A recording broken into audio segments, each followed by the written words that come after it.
আচ্ছা, মানুষ কাঁদে কেন জানো? সৃষ্টির শুরুতে যখন পৃথিবী পুরো নিস্তব্ধ, আকাশে শুধু দেবলোকের আলো, তখন ঈশ্বর মাটি দিয়ে মানুষ সৃষ্টি করতে লাগলেন। সম্পূর্ণ মানুষ সৃষ্টি করা হয়ে গেলেও তিনি তাকে দিলেন হৃদস্পন্দন। মানুষটি জেগে উঠল, চোখ খুলল, আর তখনই ঈশ্বর করলেন এক অদ্ভুত কাণ্ড। তিনি দুটি জলের ফোঁটা নিয়ে মানুষের চোখের দুই কোণে দিলেন। সেটা দেখে দেবী লক্ষ্মী খুব অবাক হলেন। তিনি ঈশ্বরকে জিজ্ঞেস করলেন, প্রভু, আপনি মানুষকে জীবন দিলেন, অনুভূতি দিলেন, ভালোবাসা দিলেন, কিন্তু চোখে অশ্রু কেন দিলেন?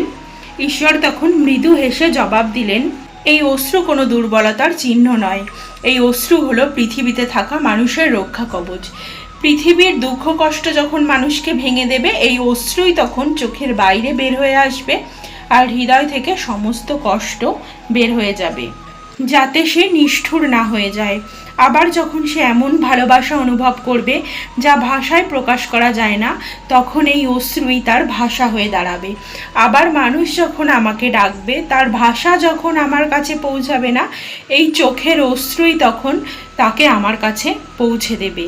তাই আমাদের অশ্রু শুধুমাত্র জলের বিন্দু নয়, এটা ঈশ্বর আর আমাদের মধ্যে একটা অদ্ভুত কানেকশন। পুজো করতে বসলে দেখবেন আমাদের চোখে অকারণে জল চলে আসে। এই জলকে আটকাবেন না। এই অনুভূতি, এই চোখের জলই সরাসরি আপনাকে ঈশ্বরের কাছে পৌঁছে দিচ্ছে। যদি আপনি ঈশ্বরে বিশ্বাসী হয়ে থাকেন, হরে কৃষ্ণ লিখতে ভুলবেন না।